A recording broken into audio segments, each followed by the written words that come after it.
El president de la Fundació Impulsa Talentum, Bru Recolons, s'ha reunit amb Judit Giró, Premi d'Honor Talent Cambra 2021 en l'àmbit científic. Giró va inventar el 2020 un dispositiu anomenat The Blue Box, capaç de detectar de forma precoç el càncer de mama mitjançant una mostra d'orina. El gran avantatge d'aquest dispositiu, similar al test de detecció de l'embràs, basat en la tecnologia d'intel·ligència artificial, és que permet el diagnòstic sense sotmetre les pacients a radiació, sense dolor i per un baix cost, atès que aquest és 10 vegades menor del que costa realitzar una simple mamografia. Judit, explica'ns d'on sorgeix aquest projecte i quina necessitat resol finalment. Vale. Doncs aquest projecte neix d'una observació, no? Existeix a la naturalesa una manera de diagnosticar el càncer de mama de forma molt eficient, en aquest cas els gossos detecten el càncer, no? I és la translació d'un principi científic conegut, els gossos detecten càncer, a tecnologia.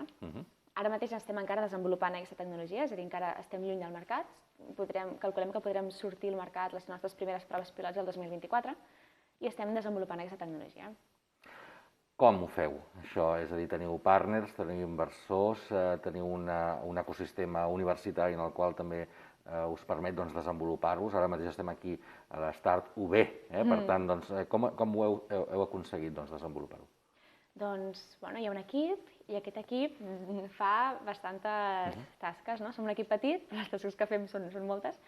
I aleshores, ara mateix, les nostres principals activitats són tres. D'una banda tenim la part de ciència, avançar la nostra ciència, que això vol dir tenim un equip de Research Assistants que van cada setmana a hospitals catalans, a Reus, a Tarragona, al Pius de Valls, a Madrid també, a La Paz també, i estem agafant mostres de pacients. Ara mateix ja portem 200 dones que han participat al nostre estudi, és a dir, 200 dones que han anat a fer-se la revisió rutinària de la mamografia, o sigui, dones sanes i dones també amb càncer, dels dos tipus hem agafat. Han anat a fer-se la mamografia i han decidit quedar-se un temps extra, uns 10 minutets més, per participar al nostre estudi, per ajudar-nos. I gràcies a això, amb les seves dades, amb l'olor de la seva orina, diguem, estem entrenant el nostre algoritme. I els resultats els tindrem? És a dir, l'eficiència de tot aquest estudi que esteu fent, el tindrem segur i confirmarem aquesta evidència que vosaltres teniu, quan? Clar, ara mateix és encara massa aviat per dir com de bé funciona, perquè encara no tenim prou dades, no? Quan parlem de machine learning, 200 mostres semblen moltes, però no són tantes. I veurem. Nosaltres aquest estiu tindrem unes 300 pacients ja que han participat a l'estudi, cap a final d'any, a veure si poguéssim aconseguir unes 1.000 pacients, a finals d'any, començament de l'any que ve. I quan tinguem unes 1.000 pacients, jo crec que estarem en un punt on podrem dir la Blue Box funcionarà així de bé, o bé no funciona encara prou bé, hem de fer una pausa a l'estudi, fer un any més de recerca i retrasar un any el projecte. Si funciona és el moment d'escalar-ho internacionalment, això, ja teniu la gent que us ajudarà precisament a això, que està esperant, que s'està pressionant, diu, ei, en quin moment engeguem el coet, no? No, la nostra estratègia és bastant diferent. En comptes de fer una sortida directament internacional, el nostre focus és una mica diferent. És primer fer una prova pilot en hospitals, aquí el sistema sanitari català, perquè és un sistema que permet, jo crec que és un sistema que fins ara està molt receptiu, llavors ens agradaria que fos la primera nostra sortida al mercat. I després també una prova pilot, una sortida al mercat paral·lela als Estats Units, amb un model totalment diferent. Allà la sanitat no tenen la sort que tenim aquí, és una sanitat diferent. Aleshores, primer volem fer una prova pilot d'aquestes per entendre molt bé el mercat, per entendre molt bé com les dones volen que aquesta tecnologia els hi arribi i trobar un product market fit, que en diem, molt ben trobat. I quan tinguem això, quan haguem après molt del mercat, quan siguem boníssims entenent com fer arribar la Blue Box a les dones, quan sapiguem com democratitzar la prevenció del càncer de mama, quan ho haguem entès, aleshores serà el moment de dir, ara sí, i llavors farem l'escalada internacional, expandint-nos per una banda per Europa i per l'altra banda per Estats Units. Per acabar, parles de dos models sanitaris bastant diferents, l'americà i el català, però vosaltres esteu treballant amb els dos. Aquesta coexistència en l'àmbit públic, l'àmbit privat, sobretot en el sector de la salut, creus que és una estratègia guanyadora, sobretot perquè es pugui anar a seguir investigant i es puguin arribar al mercat productes com el vostre? Clar, nosaltres encara no treballem amb els sistemes sanitaris. Sí que intentem estar sempre molt en contacte amb metges, preguntar-los aquesta tecnologia com la voldries fer servir, això com et pot ajudar. O sigui, explica'ns com aquesta tecnologia pot fer que la teva feina que fas encara et resulti més còmode de fer-la. Llavors, intentem aconseguir, el que volem és tornar-nos experts entenent aquest sistema, però estem en procés de fer-ho. Aleshores, jo crec que, clar, jo ara mateix no et puc dir, vull dir, molt bé un, molt bé l'altre i junts, molt bé. Moltes gràcies. A tu. M'interessa molt saber on esteu fent els pilots, és a dir, on s'està tastant això? Vale. Són 4 hospitals que tenim, que hi ha l'Hospital Sant Joan de Reus, l'Hospital Joan 23 de Tarragona, llavors tenim l'Hospital Pius de Valls i l'Hospital La Paz de Madrid. Molt bé. Ara estem en procés de... estem firmant i entrant a comitès ètics de 2 hospitals més, que no sabem segur, però podria ser que tinguéssim això aviat, 2 hospitals més. Ostres, molt bé. I en teoria, els ritmes que porten les validacions i tota la normativa, que suposo que a Europa deu ser també com l'ha fet una miqueta, no? Com preveieu que això pugui ser una eina al mercat? Doncs al mercat arribarem més o menys al 2024. Això és ja, falta molt poc. Sí. Molt bé, molt bé. No, perquè jo el que recordo, sobretot amb... La capsa de The Blue Box ha estat construïda amb una impressora 3D. El dispositiu dissenyat per la catalana analitza l'orina humana i detecta el càncer amb una taxa de classificació de més del 95%. The Blue Box analitza determinats compostos presents en l'orina per a detectar signes de càncer de mama. Durant uns minuts fa una anàlisi química de la mostra i envia els resultats al núvol, on s'executa un algoritme basat en intel·ligència artificial. Això condueix a un diagnòstic que es comunica a través d'una aplicació al mòbil. The Blue Box va rebre el premi The James Dyson Award, dotat amb 35.000 euros. Es tracta d'un premi per a estudiants internacionals que anima els joves a dissenyar alguna cosa que solucioni problemes. El va instituir la Fundació James Dyson, creada per aquest enginyer i dissenyador britànic. El teu paper dins de Blue Box i què és el que estàs fent tu concretament? Jo dins de la Blue Box soc la coordinadora dels investigadors. M'encarrego de coordinar quins dies als estudiants els hi va millor anar als hospitals, la comunicació directa amb els metges, de quan tenim pacients i quan no, i després també m'encarrego d'anar-hi quan toca i fer la recollida de mostres d'orina i parlar amb les pacients. I a més d'això, també porto el community manager creant contingut, formant comunitat i parlant amb tota la gent que ens escriu. M'interessa aquesta relació primer amb el metge, és a dir, com rep el metge aquesta iniciativa, aquest producte, la forma en com s'està fent el procediment, diguéssim, internament en l'àmbit mèdic, és a dir, com és aquesta relació també amb el professional de la medicina. Bueno, els metges, als hospitals als que tenim ara, ens ho posen molt fàcil, la veritat, estan molt animats, moltes ganes de poder participar en el projecte i la veritat que un cop ja aconsegueixes el conveni amb els hospitals i tal, per part d'ells és una benvinguda i t'ho posen fàcil per ajudar-nos. L'han entès des de l'inici, el projecte? Sí, saben molt bé i estan molt contents de dir, ostres, seria genial poder arribar a tenir aquesta eina que ens ajudés a nosaltres.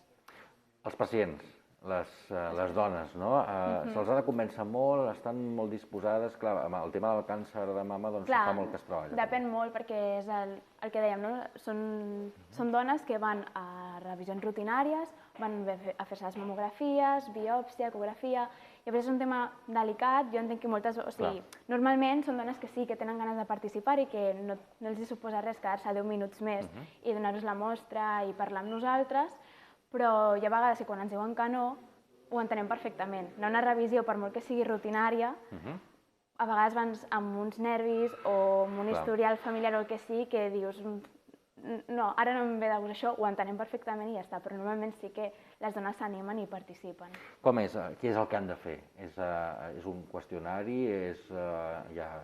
Nosaltres, primer les avisem que estem allà realitzant aquest projecte. Llavors els preguntem si volen participar. Si s'animen, doncs recollim una mostra d'orina i a més els fem una sèrie de preguntes sobre com eren les seves menstruacions, si estan ja en la menopàusia o no, una mica com demographic data. Això és en persona o és a través d'enquesta? En persona, en persona. Sí, fem una entrevista cara a cara. Recollim l'orina i parlem amb aquesta persona. I signem consentiments i tot allà per aquesta més. I pot ser una orina sense haver d'estar en dejú o necessita... Exacte, no cal ni que estigui en dejú ni res. Només que tingui pipí. A vegades ens passa que perdem mostres perquè diuen sí vull, però diuen no... Acabo d'anar al lavabo. Exacte, acabo d'anar al lavabo, llavors a vegades ho perdem per això, no és perquè no vulguis, sinó perquè no... Després la transmissió vull dir, el resultat d'això, no? Perquè quan un es fa una prova sempre diu, bueno, a veure què ens sortirà, no? La transmissió del resultat final, tot i que finalment forma part d'un informe i un estudi que no tindrem dades fins d'aquí molt de temps, clar, la gent té necessitat, no?, de saber què ha sortit a la prova, no? Això com ho feu? A través del metge ho feu vosaltres? No, això nosaltres no comuniquem res a la pacient directament, o sigui, nosaltres en el moment no tenim el resultat, perquè penseu que el diagnòstic el tenim en uns 20-30 minuts, llavors la pacient, entre que fem l'entrevista i tal, són 5-10 minutets, no s'hi queda, i és una cosa que nosaltres no diem res, perquè nosaltres sabem el diagnòstic que ens surt a nosaltres i després l'hospital fem una correlació de tot des de forma anònima, que això ho remarquem molt, si nosaltres no anem fent res amb les dades de les pacients ni res, de forma anònima l'hospital ens diu quin era aquell diagnòstic i a veure si coincideix o no amb el nostre, per saber si el nostre algoritme funciona o no. Però nosaltres a les dones no els hi comuniquem res. D'acord. Finalment dius que també parlaves de comunicació, que és una de les eines que portes tu. Heu sortit a molts llocs, realment se us han donat premis, se us ha donat reconeixement.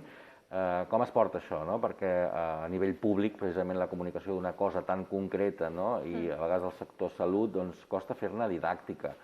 Quina estratègia seguiu? O sigui, quan fes divulgació, la idea és fer-ho accessible a tothom, que tothom ho entengui, no? Nosaltres podem parlar d'intel·ligència artificial, que si l'algoritme, que les molècules del cos, però s'ha de fer de manera que la gent ho entengui, no? I moltes vegades comença explicant des de, ens inspirem en el sistema olfactiu dels gossos, perquè nosaltres el que fem és fer una traducció d'aquest sistema olfactiu que té la biologia a tecnologia, doncs explicar d'una manera que sigui fàcil d'entendre per tothom, tinguis coneixements científics o no, i aquesta és la idea que hauria de ser, que tots entenguéssim com funciona tot. I la veritat que és un projecte que, ostres, molta gent a vegades els hi comentes i diuen ai, sí, us he vist una entrevista no sé on, és com sortint a molts llocs i sembla que la gent com que li cala la idea d'aquest projecte. Jo, de fet, vaig descobrir el projecte mesos abans d'entrar aquí per Instagram, de trobar-me un vídeo amb una entrevista i va calar amb mi, em vaig guardar el vídeo i després, mira, no sabia que mesos després acabaria aquí dins. Llavors... Doncs felicitats. Gràcies, Anna. Tu. Molt bé, ets el desenvolupador tecnològic, diguéssim, de la Blue Box. Explica'ns una mica quin és el punt de partida, no? Perquè quan et diuen no, és que és una cosa dels gossos i això s'ha de convertir en tecnologia, dius, bueno, per on comenci, no?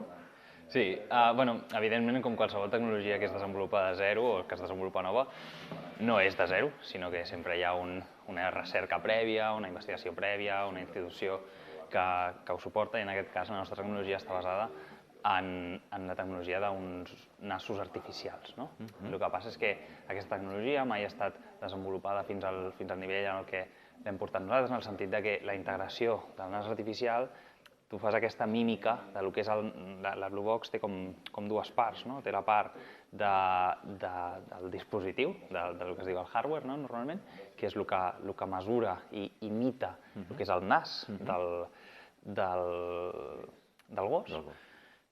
I llavors l'altra part, que aquí és on realment és el producte innovador en aquest sentit, és el que va imitar... Clar, el sistema olfactiu d'un gos no és només el nas, sinó que és el nas amb el seu cervell.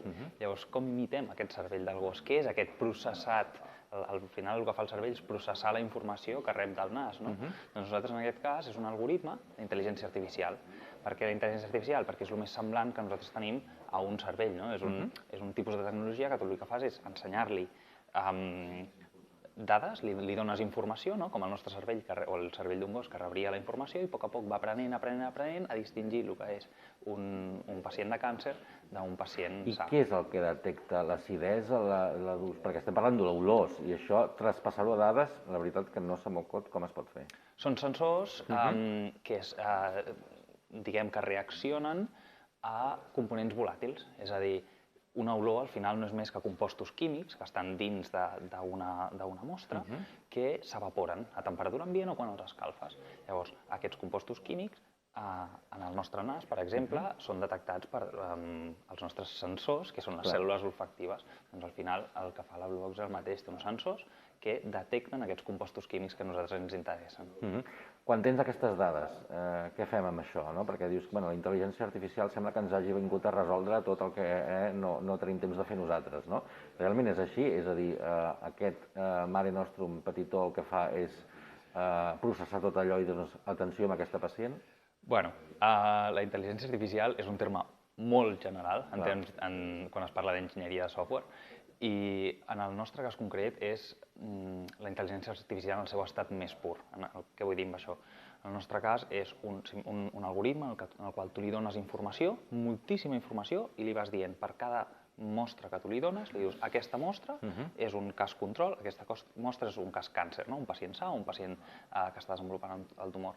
I el que fa la intel·ligència artificial és reiterar una vegada i una altra i una altra i una altra i una altra i aprendre les diferències entre una i l'altra. Llavors, en aquest cas és una tecnologia que sí que està molt ben desenvolupada, però, evidentment, no tot és intel·ligència artificial, sinó quan nosaltres parlem d'intel·ligència artificial hi ha tot un procés anterior, que és un anàlisi de dades, hi ha com un seguit de passos que estan ben establerts en aquest tipus de problemes, en els quals tu, si no coneixes les teves dades i no saps exactament com treballar aquesta informació, per més intel·ligència artificial que tu li apliquis, aquell algoritme serà incapaç de realment predir el que tu vols. Llavors, la qualitat de les dades també s'ha de condicionar perquè la intel·ligència artificial treure-li el màxim rendiment del potencial que té. I, clar, estem parlant en un cas de la salut, que és un cas molt sensible, no? Perquè entenc que a l'error sempre hi ha un marge, no? Que ha de ser el mínim, entenc, en el cas de salut, no? O aquelles excepcions que confirmen la regla. Aquí esteu treballant amb marges d'error possible, estàndards, o com està això? Ara per ara els estem reduint. Ara mateix és la feina que estem fent. El que és molt important en medicina o en ciències de la salut és saber amb quins marges jugues.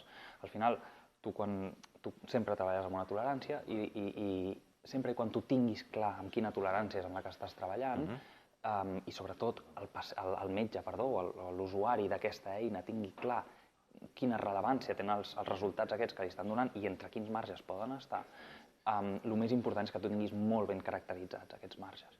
Llavors, en el que estem treballant és, com bé deies, en reduir aquests marges per assegurar-nos que compleixen amb els estàndards que requereix la comunitat clínica en aquest cas. Al costat tens una Blue Box. Què de tot aquest paquet és carcassa i què és, a vegades diem, no, és que hi ha molt i només és un xip, no? Aquí què és el que tenim, què és el que hi ha en aquest Blue Box? Bueno, pràcticament tot aquí es podria dir que és carcassa, perquè el gran core de la Blue Box és l'algoritme. L'algoritme que nosaltres portem molt de temps entrenant, recollint moltes mostres, i aquest algoritme no està aquí. Aquest algoritme està en el núvol, el tenim en un servidor, no? I llavors, pràcticament això seria tot carcassa, però no, evidentment, aquí dins hi ha una tecnologia molt complexa, que és la tecnologia que comentàvem abans, dels nassos artificials, d'uns sensors que detecten aquests components volàtils i un procés d'investigació de què és el que volem detectar, quin tipus de sensors ens poden detectar. Llavors, la carcassa té un gruix de X i llavors tot el que hi hagi per dins és el core de la Blue Box. És l'important. Gràcies, Joan. Fins aviat. Moltes gràcies.